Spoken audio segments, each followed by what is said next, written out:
नमस्कार साथियों, हमारे यूट्यूब चैनल में आप सभी लोगों का स्वागत है। और आज हम बात करेंगे जो हमारे अतीत क्लास 6 की एनसीईआरटी है उसकी हम बात करेंगे। तो इस एनसीईआरटी की बात की जाए तो यूपीएससी और हमारे जो टेट सीटेट के एग्ज़ाम्स होते हैं या अदर स्टेट से एग्ज़ाम होते हैं तो उन सब में इम्पोर्टेंट रोल प्ले करेगी। हम जानते हैं कि सभी कहते हैं यूपीएससी वाले कि एनसीईआरटी कितनी ज़रूरी है। तो बेसिक कंसेप्ट क्लियर करने के लिए हमारी एनसीईआरटी बहुत ज़रूरी है। और टेट सीटेट में तो क्वेश्चन सीधे सीधे यहीं से आते हैं। जैसे जो टेट होता है पेपर फर्स्ट, उसमें जो ईवीएस होता है वो पूरा यहीं से आता है। और पेपर सेकंड जो होता है 6 to 8 उसका भी टोटल कंटेंट इसी में से आता है। तो हमें एनसीईआरटी तो पढ़नी ही पड़ेगी, ये बहुत ही इम्पोर्टेंट है। और यदि किसी भी एग्ज़ाम की तैयारी नहीं कर रहे हैं तब भी हमारा पुराना इतिहास क्या रहा है, पीछे क्या चीज़ें रही हैं, किस तरीके से लोगों ने खोजें की हैं, कब क्या हुआ है, कहाँ हुआ है और कैसे हुआ है, तो हम इसी की खोजबीन इस चैप्टर में करेंगे, कब, कहाँ और कैसे।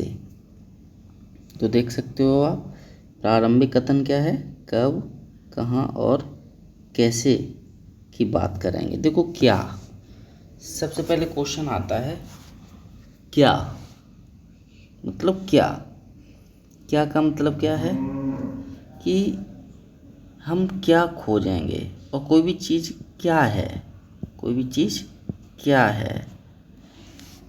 और कब, कब का मतलब क्या है, कब का मतलब होता है किस समय, कब का मतलब क्या है किस समय। वो चीज़ जो क्या है, जो क्या हुआ, क्या क्या है, वो किस समय है या किस समय हुई, तो ये बात करेंगे। तो कब का मतलब क्या है, किस समय, मतलब काल से संबंधित प्रश्न है। किससे संबंधित है, काल मतलब समय से संबंधित प्रश्न है। अब कहाँ, कहाँ का मतलब क्या हो जाएगा, अगर हम कहाँ की बात करें तो क्या हो जाएगा, स्थान से संबंधित प्रश्न है। ये किससे संबंधित है, स्थान, स्थान से संबंधित प्रश्न है। तो वो जो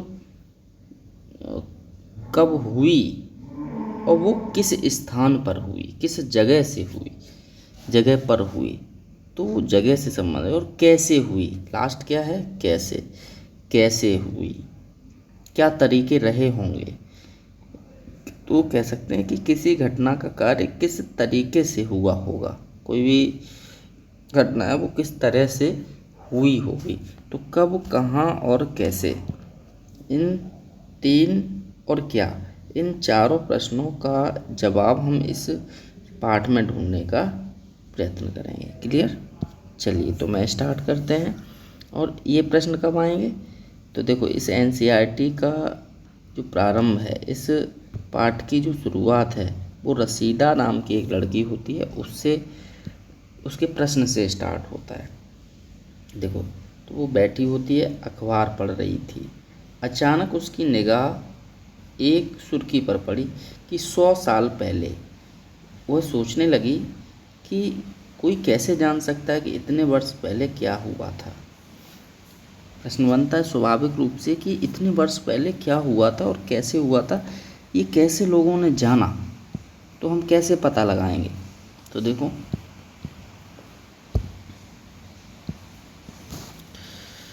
हम कैसे पता लगाएं, यह जानने के लिए कि कल क्या हुआ था तुम रेडियो सुन सकते हो, टेलीविज़न देख सकते हो, फिर अखबार पढ़ सकते हो। साथ ही यह जानने के लिए कि पिछले साल क्या हुआ था तुम किसी ऐसे व्यक्ति के बारे में बात कर सकते हो जो उस समय की स्मृति हो, जिसे उस समय के बारे में पता हो।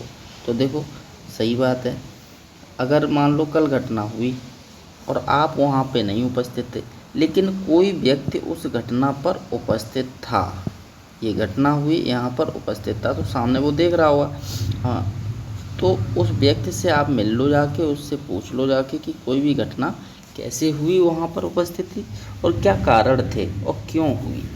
तो इस तरीके से आप बात करो उस घटना के बारे में पता कर सकते हो, ठीक है। लेकिन बहुत पहले क्या हुआ होगा ये कैसे जान पाओगे।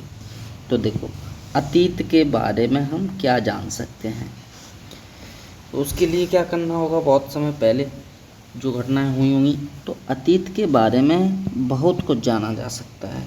अतीत के बारे में बहुत कुछ जाना जा सकता है, जैसे लोग क्या खाते थे, कैसे कपड़े पहनते थे, किस तरह के घरों में रहते थे। हम आकेटकों आकेटकों का मतलब है शिकारी।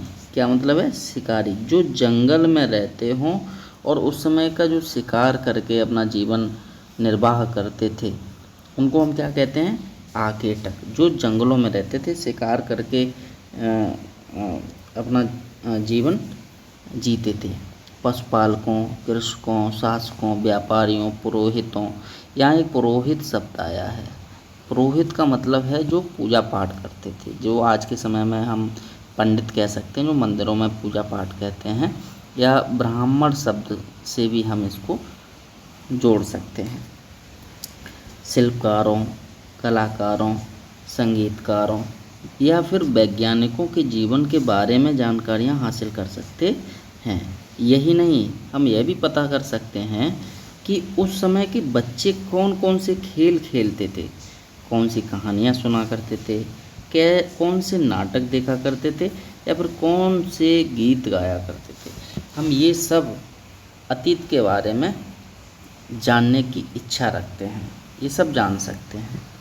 तो ये प्रश्न रहते हैं किसी भी बच्चे के अंदर, किसी भी व्यक्ति के अंदर अतीत के बारे में जानने की इच्छा रहती है। तो पहला प्रश्न है, उसको हम हल करने ढूंढने का प्रयत्न करते हैं कि लोग कहाँ रहते थे। तो मानचित्र 1 प्रश्न नंबर 2 पे हम चलते हैं और थोड़ा कोशिश करते हैं देखने की मानचित्र को। नर्मदा नदी, इसमें बताया जा रहा है नर्मदा नदी, तो इसको पढ़ लेते हैं, फिर नर्मदा नदी को दिखाने की कोशिश करेंगे। कई लाख वर्ष पहले से लोग इस नदी के तट पर रहते हैं। यहाँ रहने वाले आरंभिक लोग कुछ कुशल संग्राहक थे। संग्राहक का मतलब जानते हो क्या होता है? संग्राहक का मतलब वही है जो पेड़ पौधों, आसपास की चीज़ों को इकट्ठा, लकड़ियों को ढूंढ ढूंढ के इकट्ठा कर कर एक जगह पर एकत्रित कर लें, ताकि आगे जो हमारी जो ज़रूरतें हैं वो हमारी पूरी हो सकें। जो आसपास के जंगलों के विशाल सौंदर्य से परिचित थे, अपने भोजन के लिए जड़ों, फलों, वही मैंने बता दिया, इसी चीज़, इन सब चीज़ों को संग्रह करने वाले थे। मतलब इकट्ठा करके एक जगह पे इकट्ठा कर लें, ताकि फिर अपने वहीं से भोजन हुआ, अपनी चीज़ें पका पका के खाते रहें। हम लोग भी एक तरीके से किसान परिवारों को देखो या जंगलों में रहने वाले लोगों को संग्राहक ही हैं। वे जानवरों का आखेट भी किया करते हैं। आखेट मतलब शिकार, ठीक है। आखेट का मतलब क्या है? शिकार। ये कुछ चीज़ें हैं जो नोट डाउन करते जाओ। क्लियर? आगे देखो,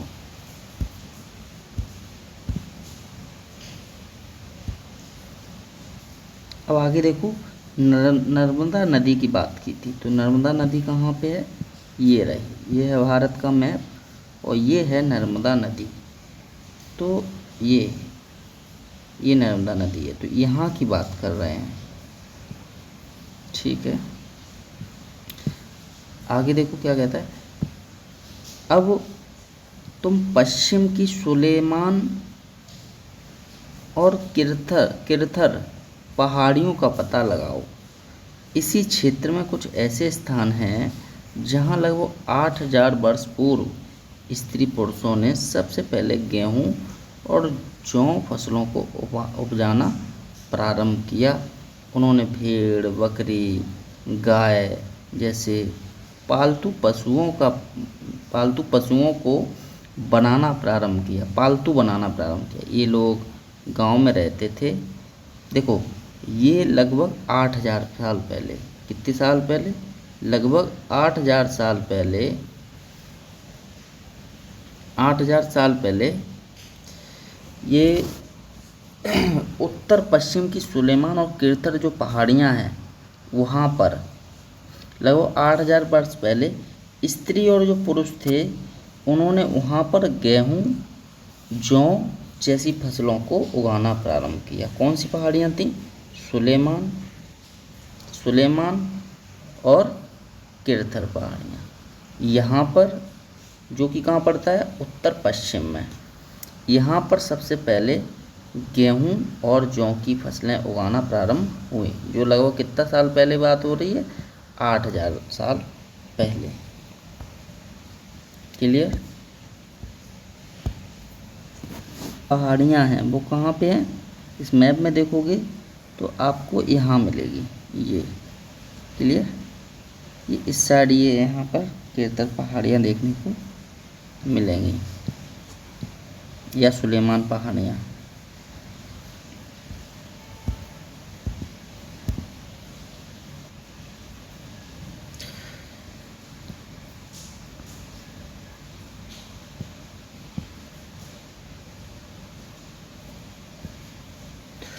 मानचित्र पर सिंधु तथा इसकी सहायक नदियों का पता लगाने का प्रयास करो। सहायक नदियाँ उन्हें कहते हैं। देखो सहायक नदियाँ क्या होती हैं? एक कोई छोटी नदी है, कोई बड़ी नदी है, जैसे ये आपकी बड़ी नदी बह रही है, ठीक है। अब सहायक मतलब सहायता करने वाली। अब इसमें एक कहीं इधर से आई छोटी नदी, वो इसमें मिल गई, ठीक है, और एक कोई इधर से नदी आई इसमें मिल गई। तो ये दोनों नदी, एक और एक दो, ये दोनों नदी, ये वाली और ये वाली, ये दोनों नदी इस नदी की क्या कहलाएंगी? सहायक नदी कहलाएंगी। क्लियर? एक बड़ी नदी में मिल जाती है। लगभग 4700 वर्ष पूर्व, लगभग 4700 वर्ष पूर्व इन्हीं नदियों के किनारे कुछ आरंभिक नगर फले फूले, जैसे गंगा। इसकी सहायक नदियाँ कौन कौन सी हैं? जैसे हमारी यमुना, इसकी कैसी नदी है? सहायक नदी है। अगर हम इसकी बात की जाए, जो सरयू की बात की जाए, तो सरयू नदी भी गंगा नदी की सहायक नदी है। यमुना, सरयू ये गंगा नदी की सहायक नदियां हैं। तो कोई भी शहर आज आप देख रहे हो पुराने समय में इसी तरीके से विकसित हुए थे। तो नदियों के किनारे आप शहरों को देख सकते हैं, ये सब नदियों के किनारे ही विकसित हुई। जैसे अगर आप दिल्ली की बात करोगे तो दिल्ली किस नदी के किनारे है? यमुना नदी के किनारे है। और आप प्रयागराज की बात करोगे गंगा नदी के किनारे है। आप लखनऊ की बात करोगे सरयू नदी गोमती नदी के किनारे है। आप अयोध्या की बात करोगे तो सरयू नदी के किनारे है। तो इस टाइप में जितने भी शहर हुआ करते थे वो किसी न किसी नदी के किनारे उपस्थित हैं, बने हुए हैं। तो फले फूले गंगा व इसकी सहायक नदियों के किनारे समुद्र तटवर्ती इलाकों में नगरों का विकास लगभग 2500 वर्ष पूर्ण हुआ, ठीक है। समुद्र तटवर्ती इलाकों में मतलब समुद्र जो है, ये समुद्र है और इसके किनारे वाले जो इलाके हैं, ये इसमें जो नगर विकसित हुए हैं वो लगभग 2500 वर्ष पहले ही हुए। कब? 2500। लेकिन जो नदियों के किनारे फले फूले, सहायक नदी या मुख्य नदी के किनारे, वो 4700 वर्ष पहले फले फूले। अब देखो गंगा और इसकी सहायक नदी की बात करेंगे, नदी सोन नदी की बात करेंगे।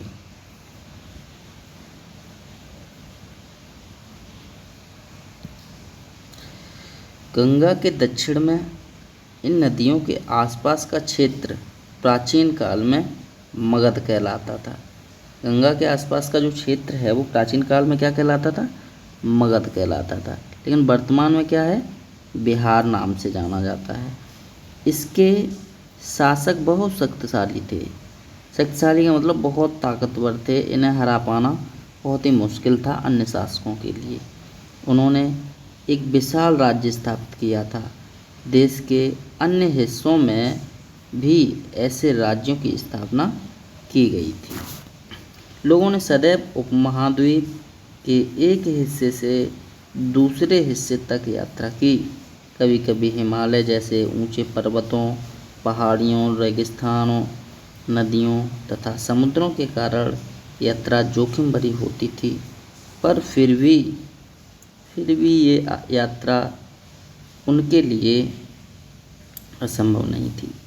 अतः कभी लोग काम की तलाश में भागते, आपदाओं के कारण, काम की तलाश में, कभी प्राकृतिक आपदाओं के कारण एक स्थान से दूसरे स्थान पर जाया करते थे। देखो कभी कभी तो आपदा के कारण, अब देखो बिहार में बहुत सारी समस्याएं आ जाती हैं, बाढ़ आ जाती है, तो फिर लोग कहाँ पलायन करते हैं एक जगह से दूसरी जगह पर।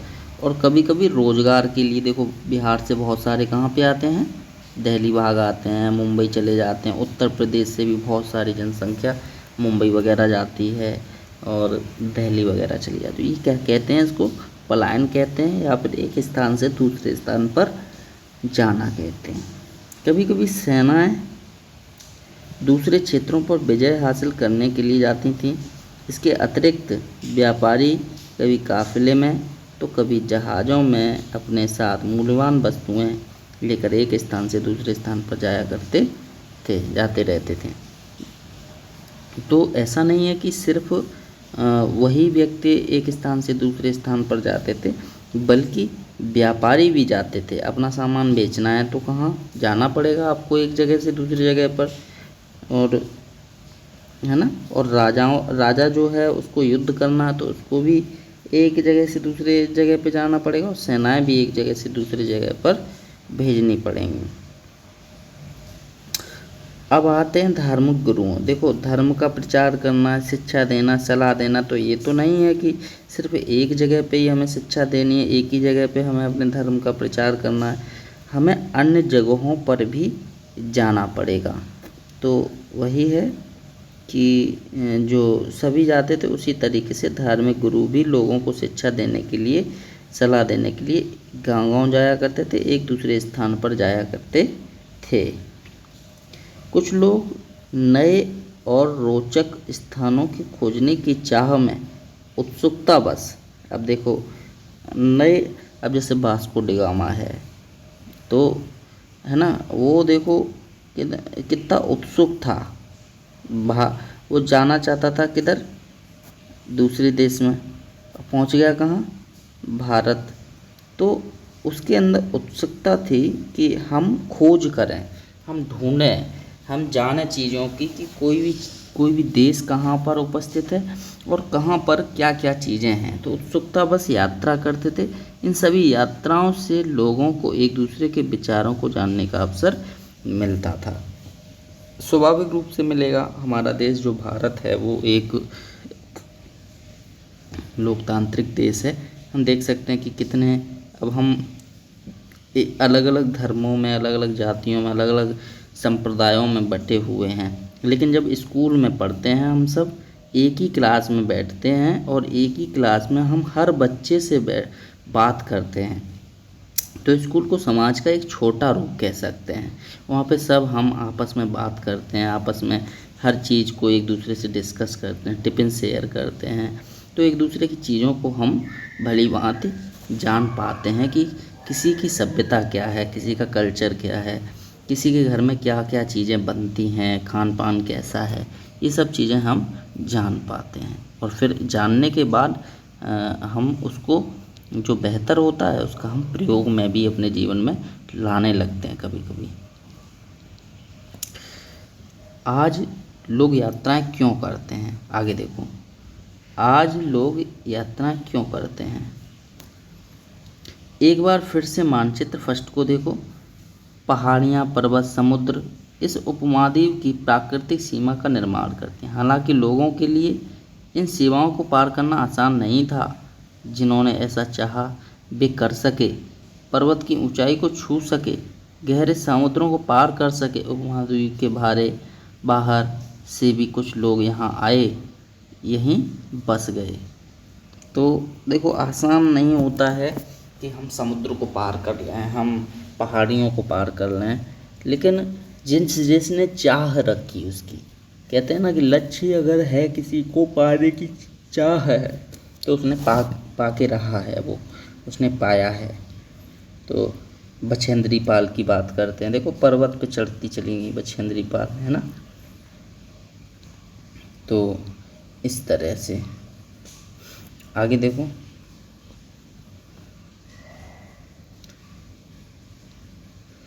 इस आगमन ने हमारी संस्कृत परंपराओं को समृद्ध किया है। कई सौ वर्षों के लोग पत्थर को तराशने, संगीत रचने और यहाँ तक कि भोजन बनाने के नए तरीकों के बारे में भी एक दूसरों से विचारों को अपना रहे हैं। तो हमने अभी कहा कि स्कूल में देख सकते हैं या समाज में देख सकते हो कि एक दूसरे के पास बैठते हैं, बातचीत करते हैं, एक अपनी जो क्रिएटिविटी है वो दूसरे को देते हैं, दूसरे को जो जानकारी है वो हम ले लेते हैं। तो इस तरीके से आदान प्रदान होता है विचारों का, और जो बेहतर होता है वो हम उसको एक्सेप्ट भी करने का प्रयास करते हैं। भोजन बनाने की बात हो तो कहते हैं कि तुम्हारे घर पे कैसे कैसे खाना बनता है, कुछ नहीं पता चलता है कि मेरे घर पे ये चीज़ नहीं बनता है, तो हम उसको बनाने का प्रयत्न करते हैं, और अच्छा लगता है तो उसको एक्सेप्ट कर लेते हैं। ठीक है। देश के नाम,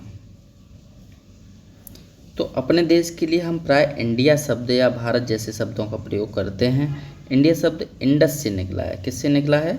इंडस से। ये इम्पोर्टेंट है। अब कोई प्रश्न पूछे कि इंडिया शब्द कहाँ से निकला है, तो इंडस से निकला है, जिसे संस्कृत में सिंधु कहा जाता है। क्या कहा जाता है? सिंधु। मतलब इस इंडस को, इंडस वैली सुनी होगी, क्या कह देते हैं उसको? सिंधु घाटी सभ्यता, जिसको हम क्या कहते हैं? सिंधु भी कहते हैं। ठीक है, सिंधु कहा जाता है। अपने एटलस में ईरान यूनान का पता लगाओ। लगभग 2500 वर्ष पूर्व उत्तर पश्चिम की ओर आने वाले ईरानी और यूनानियों ने सिंधु को हिंदोस अथवा इंडोस और इस नदी के पूर्व में स्थित भूमि प्रदेशों को इंडिया कहा। इसको समझो पहले। लगभग 2500 वर्ष पहले कौन आया? पूर्व उत्तर पश्चिम की ओर से आए ईरानी और यूनानी। इन्होंने जो सिंधु क्षेत्र था, सिंधु मतलब जो अभी वर्तमान में पाकिस्तान है, उस सिंधु क्षेत्र के को हिंदोस या इंडोस कहा। ठीक है। इस नदी के, उस नदी के, जो सिंधु नदी है, उसके पूर्व में स्थित जो भूमि है उसको इंडिया कहा। ठीक है, ये है सिंधु नदी। इसके पूर्व में, ये है पूर्व, इधर रहने वाले लोगों को क्या कहा? इंडिया कहा। क्या कहा? इंडिया कहा। ठीक है। और पूर्व और सिंधु को हिंदोस या इंडोस कहा। सिंधु को मतलब इस सिंधु के आसपास रहने वाले लोगों को इंडोस कहा। ठीक है, हिंदोस कहा। हिंदोस इसे क्या कहा? हिंदोस। और पूर्व वालों को इंडिया। क्लियर? तो आगे देखो, भारत नाम का प्रयोग उत्तर पश्चिम में रहने वाले लोगों के लिए किया जाता है, एक समूह के लिए किया जाता था। भारत का किसके लिए प्रयोग किया जाता था? उत्तर पश्चिम में रहने वाले लोगों के लिए। उत्तर पश्चिम क्या होता है? ये देखो, ये मैप है, पूरब, पश्चिम, उत्तर, दक्षिण। तो उत्तर पश्चिम क्या हो जाएगा? ये हो जाएगा। ये जो क्षेत्र है भारत के नक्शे पर, इस क्षेत्र को देखोगे तो ये क्या कहलाएगा? उत्तर पश्चिम क्षेत्र। ठीक है।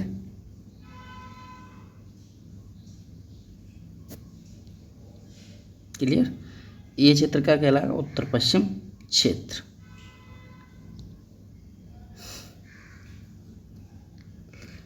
इस समूह का उल्लेख संस्कृत की आरंभिक लगभग 3500 वर्ष पुरानी कृति ऋग्वेद में मिलता है। किस में मिलता है? ऋग्वेद में। ऋग्वेद में मिलता है कि इस क्षेत्र के लोगों को ईरानियों ने क्या क्या नाम दिया था। बाद में इसका प्रयोग देश के लिए होने लगा। बाद में इसका प्रयोग किसके लिए होने लगा? देश के लिए होने लगा। आगे देखो, अब प्रश्न आता है अतीत के बारे में हम कैसे पता चलाएं, कैसे जानें। तो कैसे जानोगे? पहले ही बात की जा रही थी, न्यूज़पेपर हम पढ़ सकते हैं, हम रेडियो सुन सकते हैं, टेलीविज़न देख सकते हैं और उस समय पे उपस्थित व्यक्तियों से पूछ सकते हैं। अब वहाँ पे मान लो ये कोई चीज़ें थी ही नहीं, तो कुछ लिखी हुई चीज़ें मिल जाएं, डली हुई चीज़ें मिल जाएं, तो उनको हम पढ़ सकते हैं, उनको जान सकते हैं। तो अतीत के बारे में हम कैसे जानें, उसके बारे में जानने के लिए देखो, अभी तो ये चीज़ें जान लोगे, लेकिन अतीत के बारे में कैसे जानोगे? तो उसके लिए भी कई तरह से प्राप्त कर सकते हैं। इनमें से एक तरीका अतीत में लिखी हुई पुस्तकों को ढूंढना और पढ़ना है। ये पुस्तक हाथ से लिखी होने के कारण पांडुलिपि कही जाती हैं। तो देखो, पहले जो चीज़ें थीं वो हाथ से लिखी जाती थी, क्योंकि उस समय इस तरीके के संसाधन नहीं थे जो वर्तमान में उपस्थित हैं। तो उस समय पे जो हाथ से चीज़ें लिखी जाती उसे क्या कहते थे? पांडुलिपि कहते थे। क्या कहते थे? पांडुलिपि। तो जो भी हाथ से चीज़ें उस समय पे लिखी गई हाथ से, तो उसको वो क्या कहलाई? पांडुलिपि कहलाई। ठीक है। अंग्रेजी में पांडुलिपि के लिए प्रयुक्त होने वाला शब्द मैन्यूस्क्रिप्ट कहते हैं। उसको क्या कहते हैं? पांडुलिपि को इंग्लिश में मैन्यूस्क्रिप्ट। ये नोट डाउन कर लेना। यह शब्द मेन्यू, जिसका अर्थ होता है हाथ से, ठीक है, तो वही बात हो गई, हाथ से लिखने वाला। ठीक है। ये पांडुलिपियाँ प्रायः ताड़पत्रों, हिमालय क्षेत्र में उगने वाले भोर्ज नामक पेड़ की छाल से विशेष तरीके से तैयार भोजपत्र पर लिखी मिलती हैं। किस पे लिखी मिलती हैं अपने भारत में? ताड़पत्र और हिमालय क्षेत्र में उगने वाला भुर्जों का जो पेड़ है उसकी छाल, जो कि विशेष तरीके से तैयार भोजपत्र पर लिखी मिलती है। भोजपत्र मतलब जिस पे भोजन किया जाता है। ठीक है। ये उसमें से एक पांडुलिपि देख सकते हो। पांडुलिपि मतलब हाथ से लिखी हुई लिपि, उस समय की एक पांडुलिपि देख सकते हो। इसमें कुछ अब वो ऐसे साधारण तो समझ नहीं पाओगे, उस समय की ये लिखी हुई लिपि है, वो है, लिखा हुआ है। ठीक है। एक चीज़ ये भी साइड में दिया हुआ है, तो ये भी जान लो कि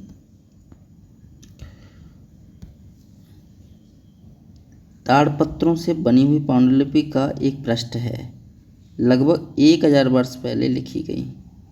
किताब बनाने के लिए ताड़ के पत्तों को काटकर उसके अलग अलग हिस्सों को एक साथ बांध दिया जाता था। भोर्ज पेड़ की छाल से बनी ऐसी ही एक पांडुलिपि को तुम यहाँ देख सकते हो। बता ही दिया, ये जो है। आगे देखो, इतने वर्षों में इनमें से कई पांडुलिपियाँ को कीड़ों ने खा लिया तथा कुछ नष्ट कर दी गई। फिर भी कुछ पांडुलिपियाँ आज भी उपलब्ध हैं। प्रायः ये पांडुलिपियाँ मंदिरों, विहारों में प्राप्त होती हैं। विहार समझते हो क्या होता है? विहार जो बुद्धिस्टों के जो मंदिर ही कह सकते हैं। बुद्धिस्टों के जो मंदिर हैं, जहाँ पे वो लोग ध्यान करते हैं, योग करते हैं, उनको हम विहार कहते हैं। इन पुस्तकों में धार्मिक मान्यताओं व व्यवहारों, राजाओं के जीवन, औषधियों, विज्ञान आदि सभी प्रकार के विषयों पर चर्चा मिलती है। इसके अतिरिक्त हमारे यहाँ महाकाव्य, कविताएं, नाटक भी हैं। इनमें से कई संस्कृत में लिखे हुए मिलते हैं, जबकि अन्य प्राकृत या तमिल में हैं। प्राकृत भाषा का प्रयोग आम लोग करते थे। प्राकृत भाषा उस समय पे साधारणतः गांव के लोग करते थे, वहाँ के जो रहने वाले मूल निवासी थे वो लोग प्राकृत भाषा का प्रयोग करते थे, उसी भाषा में लिख दिया गया। हम अभिलेखों का भी अध्ययन कर सकते हैं। ऐसे लेख पत्थर अथवा देखो, एक पांडुलिपियों को तो पढ़ ही सकते हैं, उसके साथ किसका अध्ययन कर सकते हैं? अभिलेखों का। जैसे जो लेख होते हैं, पत्थर पे लिखी हुई चीज़ें हैं, धातु पर बने हुए कुछ चीज़ हैं, कठोर सतहों पर उत्कीर्णित की हुई चीज़ें, इनको भी पढ़कर हम जानकारी प्राप्त कर सकते हैं कि उस समय पे किस तरीके की घटनाएं हुई हैं, किस तरीके की चीज़ें रही होंगी। कभी कभी शासक अथवा अन्य लोग अपने आदेशों को इस तरह उत्कीर्णित करवाते थे कि लोग उन्हें देखें, पढ़ सकें, उनका पालन कर सकें। जैसे अशोक सम्राट थे, उन्होंने देखो जगह जगह आम जनता के लिए जब युद्ध को देखा, उन्होंने लाखों लोगों को मरा कटा देखा तो उनके अंदर हृदय परिवर्तन हुआ। फिर उन्होंने मानवता के लिए जगह जगह गांवों में बहुत सारे पत्थरों को कीर्णित करवाया, पत्थरों पे चीज़ें लिखवाईं कि हमें इस तरीके से रहना चाहिए। तो वही चीज़ें हैं कि अब कोई राजा होता था या धनवान कोई व्यक्ति होता था तो अलग अलग पत्थरों पे अलग अलग चीज़ों पर अपने शब्दों को उत्कीर्णित करवा देता था। उत्कीर्णित का मतलब है लिखवा देते थे ताकि वो समाज जो है उसको पढ़ सके, देख सके और उसका पालन कर सके। कुछ अन्य और ये भी हो सकता है आगे वाले भविष्य के लोग उसको जान सकें। कुछ अन्य प्रकार के अभिलेख भी मिलते हैं जिनमें राजाएं तथा रानियों सहित अन्य स्त्री पुरुषों ने भी विवरण उत्कीर्णित करवाए हैं। उदाहरण के लिए प्रायः शासकों की लड़ाई, अर्जित विजयों का लेखा जोखा।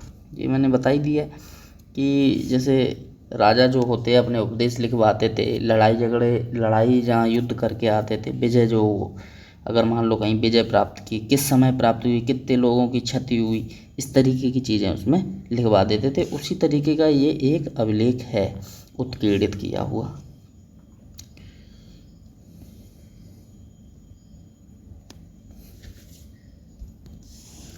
इसके अतिरिक्त कई वस्तुएं अतीत में बनी और प्रयोग में लाई जाती थीं। ऐसी वस्तुओं का अध्ययन करने वाला जो व्यक्ति होता वो पुरातत्वविद कहलाता था। बहुत समय अतीत की जो बनी हुई चीज़ें हैं, अतीत की बनी हुई जो चीज़ें हैं उनको अध्ययन करने वाला व्यक्ति वो क्या कहलाता है? पुरातत्वविद कहलाता है। कौन कहलाता है? पुरातत्वविद कहलाता है। पुरातत्वविद पत्थर और ईंट से बनी इमारतों के अवशेषों, चित्रों तथा मूर्तियों का अध्ययन करते हैं और वे औजारों, हथियारों, बर्तनों, आभूषणों, सिक्कों की प्राप्ति की छानबीन, खुदाई भी करते हैं। इनमें से कुछ वस्तुएं पत्थर की, पकी मिट्टी तथा कुछ धातुओं की बनी हो सकती है। ऐसे तत्व कठोर तथा जल्दी नष्ट न होने वाले होते हैं।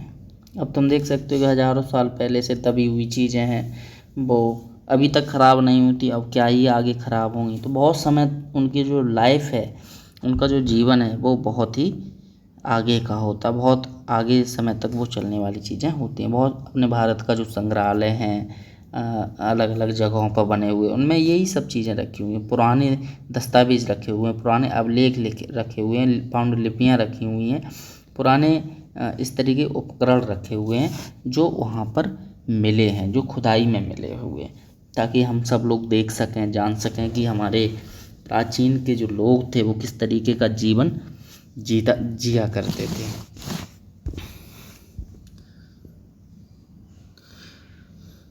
आगे देखो, पुरातत्वविद जानवरों, चिड़ियों तथा मछलियों की हड्डियां ढूंढते हैं। इससे उन्हें यह जानने में मदद मिलती है कि अतीत में लोग क्या खाते थे। वनस्पतियों के अवशेष बहुत मुश्किल से बच पाते हैं। यदि अन्न के दाने अथवा लकड़ी के टुकड़े जल जाते हैं तो वे जले हुए रूप में बचे रहते हैं। अब प्रश्न देखो आगे का, तो बहुत सारी चीज़ें देखो, अन्न जो है या हमारी जो वनस्पतियाँ हैं वो प्रयोग करते थे, क्या प्रयोग करते, तो वनस्पतियाँ तो भाई सड़ गल जाती हैं, तो उनके बारे में तो नहीं पता चलेगा। लेकिन अन्न की बात की गई या लकड़ी की बात की, लकड़ी का टुकड़े जल जाते थे तो लकड़ी जले हुए बहुत सारे कोयले के रूप में मिलते हैं, तो वही चीज़ कहा जा रहा है कि वो चीज़ें जले हुए रूप में बचे रहते हैं। आगे देखो प्रश्न क्या है अब, क्या पुरातत्वविदों को बहुधा कपड़ों के अवशेष मिलते होंगे? तो देखो आगे जानते हैं कि मिलते थे कि नहीं मिलते थे। पांडुलिपियों, अभिलेखों तथा पुरातत्वों से ज्ञात जानकारी के लिए इतिहासकार प्राय स्रोत शब्द का प्रयोग करते हैं। जो पुरातत्व से ज्ञात, मतलब जो पुरातत्व का मतलब क्या है, कोई भी ऐसा स्थान जहाँ पर हमारी पुरानी चीज़ों की खोज हुई है, खुदाई करके पुरानी चीज़ मिली है वहाँ पे, उसको क्या कहेंगे, पुरातत्व। और इसकी खुदाई करने वाला, इनसे मिले प्राप्त चीज़ों का अध्ययन करने वाला क्या कहलाएगा, पुरातत्वविद कहलाएगा। ठीक है, पुरातत्वविद कहलाएगा। तो इतिहास प्राय स्रोत शब्द का प्रयोग करते हैं, तो जो जिससे हमें जानकारी मिलती है, जैसे पांडुलिपियाँ हुई, अभिलेख हुए, और जो भी चीज़ें हुई उनको हम क्या कहेंगे, स्रोत कहेंगे। क्योंकि जानकारी भाई स्रोत तो यही है, यहीं से तो जानकारी मिल रही है, इनको हम स्रोत कहते हैं। इतिहासकार उन्हें कहते हैं जो अतीत का अध्ययन करते हैं। देखो अतीत का अध्ययन करना वो तो इतिहासकार कहलाएंगे, उन स्रोतों का अध्ययन करना वो पुरातत्व कहलाएंगे। तो पुरातत्वविद और इतिहासकार दोनों मिलकर इतिहास की रचना करते हैं। ठीक है, क्लियर, इतिहास की रचना करते हैं जो अतीत का अध्ययन करते हैं। स्रोत से इतिहासकार उनकी मदद लेते हैं पुरातत्वविद की, इतिहास को लिखने के लिए। स्रोत के प्राप्त होते ही अतीत के बारे में पढ़ना बहुत रोचक हो जाता है, क्योंकि इन स्रोतों की सहायता से हम धीरे धीरे अतीत का पुनर्निर्माण करते जाते हैं। अतः इतिहासकार तथा पुरातत्वविद उन जासूसों की तरह हैं जो इन सभी स्रोतों का प्रयोग सुराग के रूप में अतीत को जानने का प्रयास करते हैं। अब एक चीज़ मिल गई, एक चीज़ कोई मिल गई, उससे जुड़ी हुई पूरी श्रृंखला क्या क्या हो सकती है, क्या पूरी जानकारी कहाँ से आ सकती है, तो वो भी खोजबीन करते हैं और सोचते समझते हैं, उसकी तार्किकता से देखते हैं, फिर ढूंढते रहते हैं, तब जाके निष्कर्ष पे पहुंचते हैं कि कोई भी चीज़ किस समय पे कैसी रही होगी। अब नेक्स्ट प्रश्न है, अतीत एक या अनेक? अतीत एक या अनेक? क्या तुमने इस पुस्तक के शीर्षक हमारे अतीत पर ध्यान दिया? यहाँ अतीत शब्द का प्रयोग बहुवचन के रूप में किया गया है। अतीत शब्द का प्रयोग किस में किया गया है? बहुवचन के रूप में। ऐसा इस तथ्य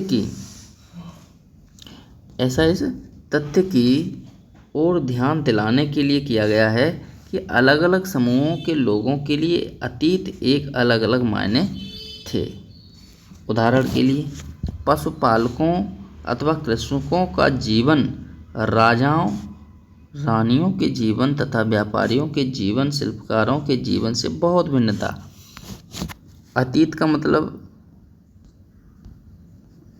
ये बहुवचन के लिए प्रयोग किया गया है, एक वचन बहुवचन बहुत सारी चीज़ों के लिए प्रयोग किया गया है।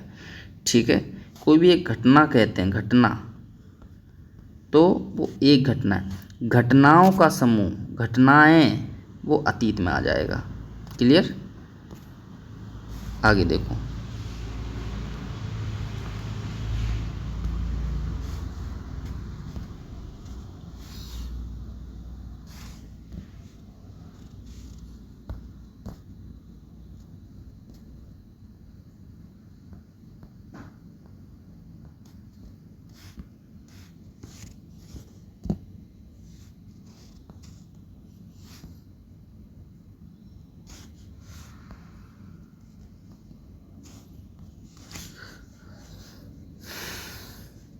तो जैसा हम आज भी देखते हैं, उस समय भी देश के अलग अलग हिस्सों के लोग अलग अलग व्यवहारों और रीति रिवाजों का पालन करते थे। उदाहरण के लिए आज अंडमान द्वीप के अधिकांश लोग अपना भोजन मछलियां पकड़कर, शिकार करके, फल फूल को संग्रह करके प्राप्त करते हैं। इसके विपरीत शहरों में रहने वाले लोग खाद्य आपूर्ति के लिए व्यापारियों पर निर्भर रहते हैं। इस तरह के भेद अतीत में भी विद्यमान थे। मतलब ये कहने का तात्पर्य है कि आज हम देख सकते हैं कि शहर के जो लोग हैं वो किस पे निर्भर है, ग्रामीण क्षेत्र के द्वारा अन्न उगाया जाता है और उस अन्न को व्यापारी जो हैं वो शहरों में पहुंचाते हैं। तो शहर जो हैं वो व्यापारियों पर निर्भर हैं और व्यापारी किसानों से लेते हैं और शहर में पहुंचाते हैं और व्यापारी अपना प्रॉफिट कमाते हैं।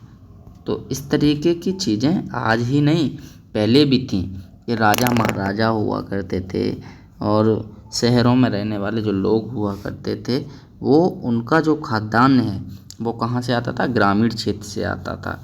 और जो अंडमान निकोबार में जो लोग हैं वो किस पे निर्भर हैं, पेड़ पौधों, फल फूल वाले जो पेड़ पौधे हैं, मछलियां पकड़कर शिकार करते हैं, इन सब चीज़ों पर निर्भर हैं। इसके अतिरिक्त एक अन्य तरह का भेद है, उस समय शासक अपनी विजयों का लेखा जोखा रहते थे।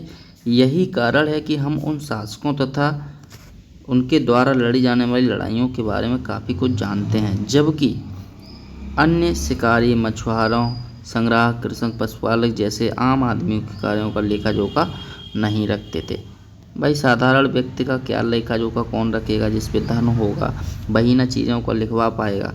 तो बहुत सारी टेक्नोलॉजी भी उसी के हाथ में होती है, तो आम आदमी के हाथ में कुछ तो था नहीं। तो राजाओं महाराजाओं ने भी वही किया, अपने जीवन की जो चीज़ें हैं उनको लिखवाया। और ये सब जो लोग थे इनके जीवन में जो घटनाएं घटती थी, आम आदमी की जो चीज़ें थी उनका कार्य जो था लेखा जोखा कुछ भी नहीं रखा।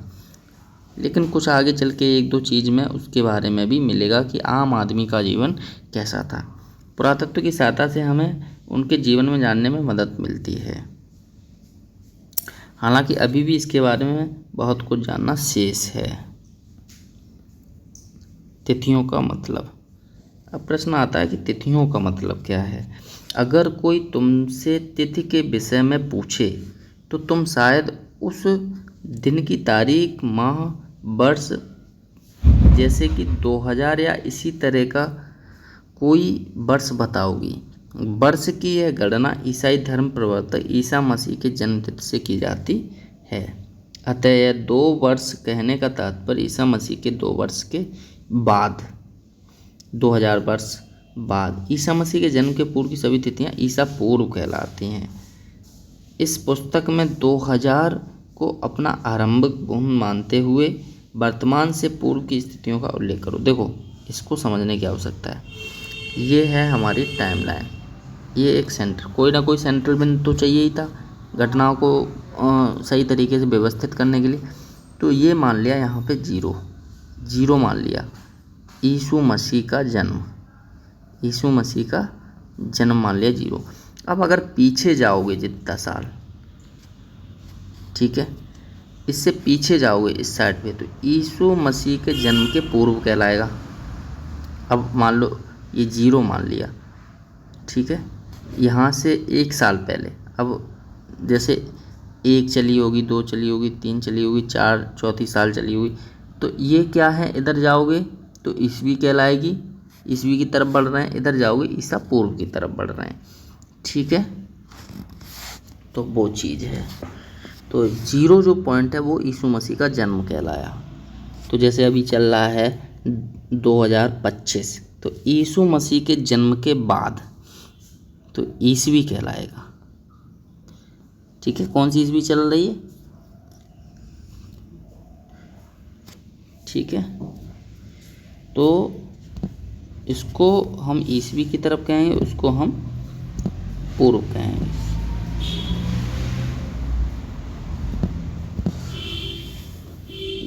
2025 भी ईस्वी कहलाएगी। तो ईसा मसीह के जन्म के बाद 2025 सालें हो गई हैं, 2025वीं साल चल रही है ईसा मसीह के जन्म के बाद। और अगर हम पहले की बात करेंगे तो ईसा पूर्व कहलाएगा। ठीक है, आगे देखो।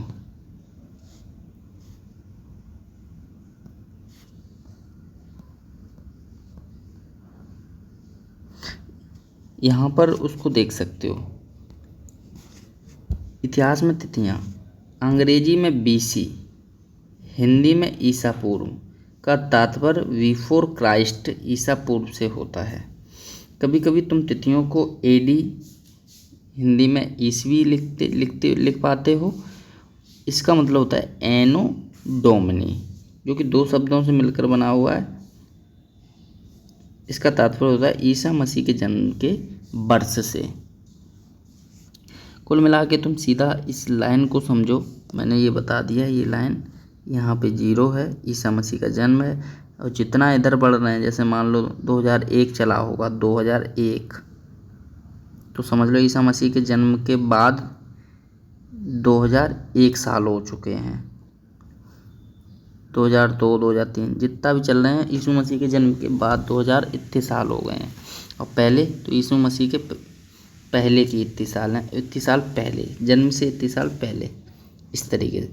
लेकिन कभी कभी एडी की जगह सीई और बीसी की जगह वीसीई का प्रयोग होता है। सीई का अक्षरों का प्रयोग कॉमन एरा। लेकिन अब देखो क्या है कि अब उसको पूरा देखा है कि पूरे विश्व भर में इस चीज़ को चर्चा हुई कि क्यों ना यीशु मसीह की बात क्यों की जाए, कॉमन की बात क्यों नहीं की जाए, जो किसी धर्म से क्यों जोड़ा जाए। तो अभी जो है वो एक नए तरीके से उसको प्रयोग कर रहे हैं। तो जो एडी है, एडी, उसको सीई का प्रयोग किया जा रहा है। एडी का प्रयोग किया जा रहा है सीई, एडी को सीई लिखा जा रहा है। ठीक है, जो ईसवी है उसको क्या कहा जा रहा है, सीई।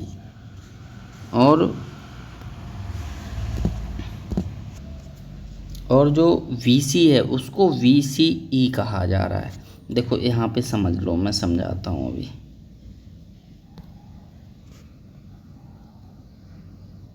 ये है जीसस जी का जन्म। अब आगे बढ़ोगे इधर तो एडी की तरफ बढ़ रहे थे हम, ईसवी की तरफ, एंटो डोमिनी की तरफ। ठीक है, इसको अब क्या कर दिया गया है, सीई, कॉमन एरा। ठीक है, वर्तमान समय कह सकते हैं। ठीक है, वर्तमान समय क्या चल रहा है, 2025 चल रहा है। और इधर पीछे जाओगे तो बीसी हो जाएगा। बीसी को क्या कर दिया है, वीसीई कर दिया है, बीसीई कर दिया है, बिफोर कॉमन एरा। अब क्राइस्ट मतलब यीशु मसीह की बात नहीं होती है, बस एक कॉमन आ गया, क्योंकि विश्व भर में इस चीज़ को चलाया गया कि क्यों धर्म से क्यों इस चीज़ को जोड़ा जाए, ये कॉमन होना चाहिए। तो सभी ने मिलकर इस चीज़ पे चर्चा की और धीरे धीरे अब इस कैलेंडर का प्रयोग होने लगा है, जिसमें बात होने लगी है कॉमन एरा की।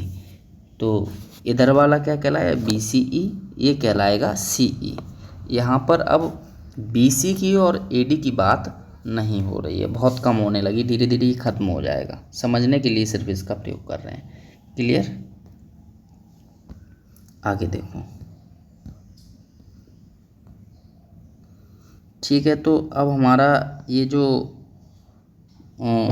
चैप्टर है ख़त्म हो गया है। उपयोगी जो शब्द हैं, यात्रा, पांडुलिपि, अभिलेख, पुरातत्व, इतिहास, स्रोत, अज्ञात लिपि का अर्थ निकालना। देखो यात्रा तो कहीं भ्रमण करना, पांडुलिपि मैंने बताया था जो किसी भी जो ताड़ का पत्ता है या किसी का भी पत्ता है उस पर लिखी हुई, जो हाथ से लिखी हुई चीज़ें वो पांडुलिपि कहलाई। अभिलेख, पत्थर पे गुदवाई हुई चीज़ें, किसी भी चीज़ पे लिखी हुई चीज़ें मिल गई हाथ के अलावा गुदोई हुई चीज़ें, वो अभिलेख कहलाए। पुरातत्व का मतलब क्या है कि कोई भी स्थान जहाँ पर पुरानी चीज़ों का पाया जाना, जहाँ से खुदाई पे मिली होना, वो पुरातत्व। इतिहासकार जो इतिहास को लिखते हैं, जो पुरानी चीज़ों को, जानकारी को, जो इतिहास का अध्ययन करते हैं या उसको सोच समझ के जानकारी लेकर उसमें कुछ नई चीज़ें जोड़ते हैं, उसको क्या कहते हैं, इतिहासकार। स्रोत मतलब जहाँ पर खुदाई हुई और वहाँ पर खुदाई होने से जो चीज़ें वस्तुएं मिली उनका जो अध्ययन करके नई नई सूची बनाते हैं, नई नई जानकारी जो इकट्ठा करते हैं, उसको क्या कहते हैं? स्रोत कहते हैं। जैसे जैसे पांडुलिपियाँ हैं, इसको क्या कहेंगे? स्रोत कहेंगे। अभिलेख हैं, उसको क्या कहेंगे? इतिहास कहेंगे। अब इनको पढ़ने वाला कौन है? पुरातत्वविद है। पुरातत्वविद कहलाते हैं। जो पढ़ने वाले हैं वो क्या कहलाएंगे? पुरातत्वविद कहलाते हैं। अज्ञात लिपि जिसके बारे में हमें पता ही नहीं है, ठीक है, जिसके बारे में समझ में ही नहीं आ रहा है क्या लिखा है क्या नहीं है, समझ नहीं आ रहा है, उसको अज्ञात लिपि कहेंगे। तो ये आपका चैप्टर खत्म हो गया। कुछ इम्पोर्टेंट कुछ तिथियां हैं, इनको जान लेते हैं। कृषि का आरंभ जो हुआ था वो लगभग 8000 वर्ष पूर्व हुआ था। सिंधु घाटी जो सभ्यता के प्रथम नगर था वो कब बना? 4700 वर्ष पूर्व रहा होगा। गंगा घाटी के नगर मगध का बड़ा राज्य 2500 वर्ष पूर्व रहा होगा। वर्तमान से लगभग 2000 वर्ष पूर्व। वर्तमान लगभग 2000 पूर्व। तो ये हमारा पार्ट क्लियर हो गया। ये एनसीईआरटी का फर्स्ट चैप्टर था क्लास 6 का, हमारे अतीत। इसमें किसी तरीके की कोई समस्या हो तो आप कमेंट कर सकते हो और पूछ सकते हो। ठीक है साथियों, अगर अच्छा लगा तो लाइक करो, सब्सक्राइब करो और अपने दोस्तों तक पहुंचाओ। जय हिंद साथियों।